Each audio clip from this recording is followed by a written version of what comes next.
This secret dramatically increases your rate of return, especially on real estate. In this episode, we're going to talk about the best way to manage real estate investments.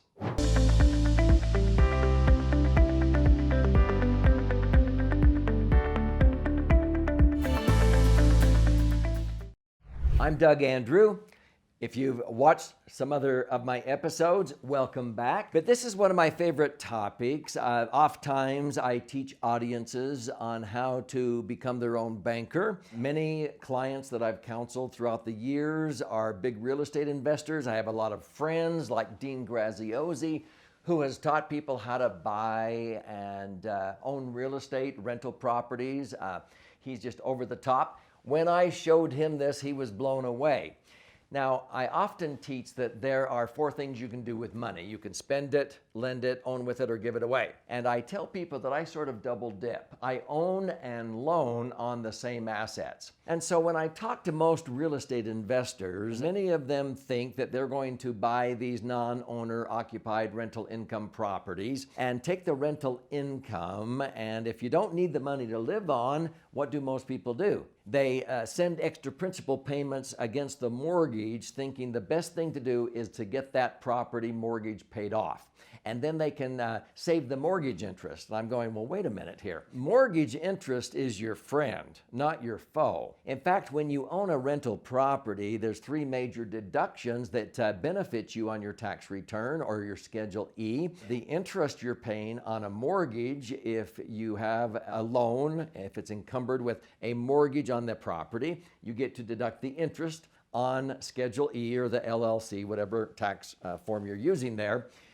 Based on your entities. You also get to deduct the depreciation and also, but you're gonna have to recapture that down the road if you don't do 1031s, which doesn't really save you, that just postpones, but also the maintenance and repairs. I would not be in a big hurry to kill the deduction of mortgage interest by paying it off when you understand how money works. So let's review that, and then let me show you how I manage my real estate investments, and I've counseled many people to do the same thing, because you can own and loan on the same money and earn a tremendous rate of return on your money while it's also earning appreciation and rental income in the real estate. So let's go to How Money Works 101 as a review before I show you how you can do this with your real estate investments. You know that banks and credit unions, insurance companies, these financial institutions, they pay us interest. They borrow our money. When we put money into them, it's in a lended position. Now, are they just a benevolent institution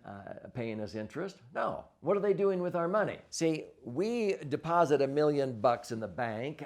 We're loaning them that million, and they're willing to pay 1 or 2 or 3%. I remember back in the 80s, they were willing to pay as high as 10% because interest rates are relative, meaning when interest rates are high for borrowing, they're high for earning. When they're low for borrowing, they're low for earning. Interest rates are relative. They're just whether you're on the paying or receiving end. But for a good part of the last 20 years, banks may pay 1% on the money that you have in savings, no interest on many checking accounts.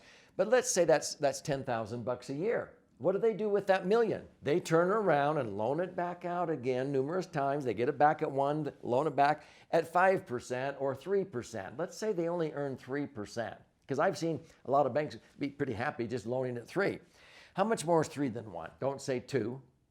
It's 300%. Would you hire an employee for 10 grand that made you 30 grand? Would you buy a widget machine for 10 grand that made you 30 grand? See, that's a 300% return on equipment cost or employment cost. Well, what happens is over the last 40 years on real estate, I've usually, on every million I borrowed to own real estate, I probably paid an average of 6%. But I remember paying 18% back in the 80s. And I was making money hand over fist. I was paying 18% on a second mortgage. On my first mortgage, 12%. But 12% interest was tax deductible. So in a 33% bracket, it didn't cost me 12, it cost me 8 because I had the deduction.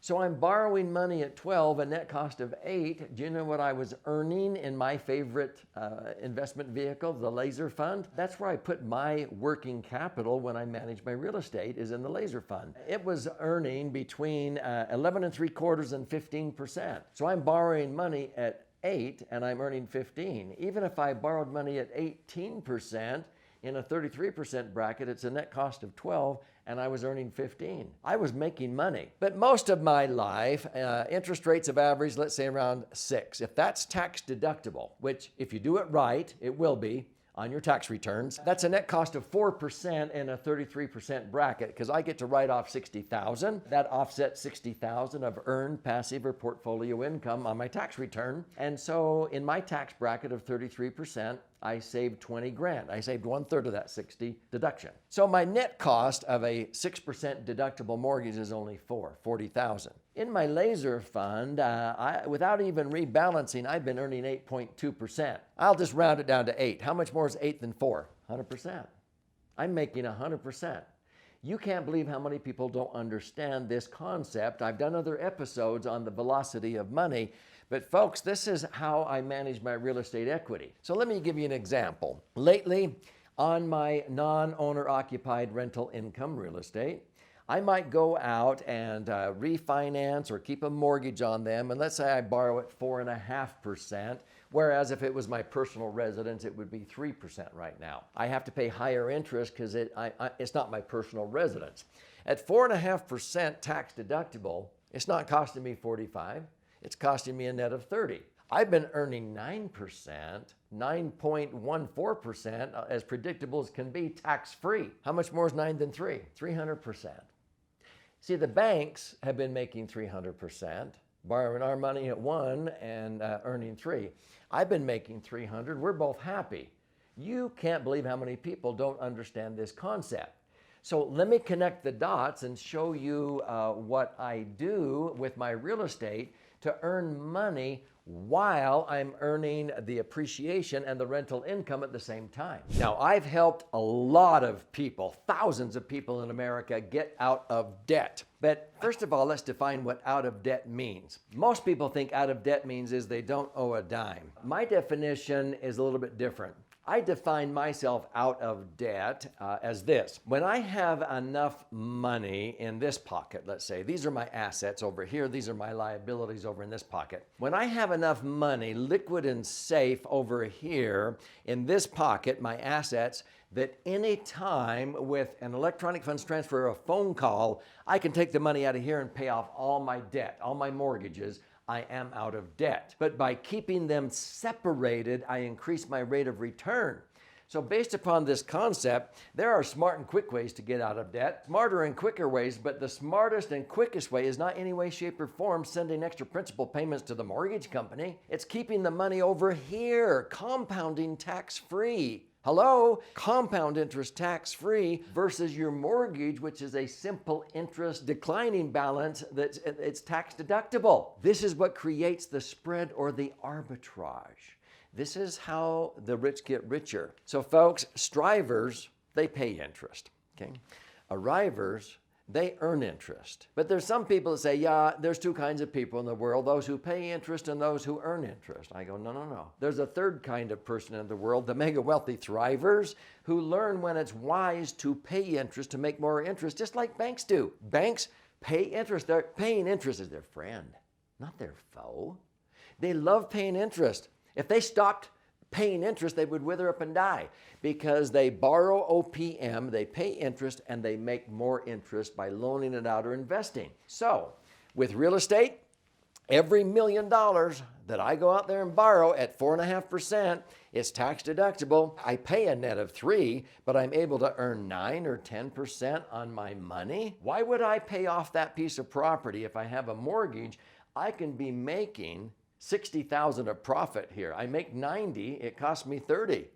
I'm making 300% rates of return on lazy, idle equity that would be trapped in the property if I paid it off. The duplex, the triplex, the rental property is going to go up or down in value regardless. But I have money liquid in my side fund, and I'm able to earn double, triple, 300% rates of return on top of what the property earns in rental income and also in appreciation. It's going to do whatever it does, regardless of whether it's mortgaged to the hilt or free and clear. You don't borrow money to consume.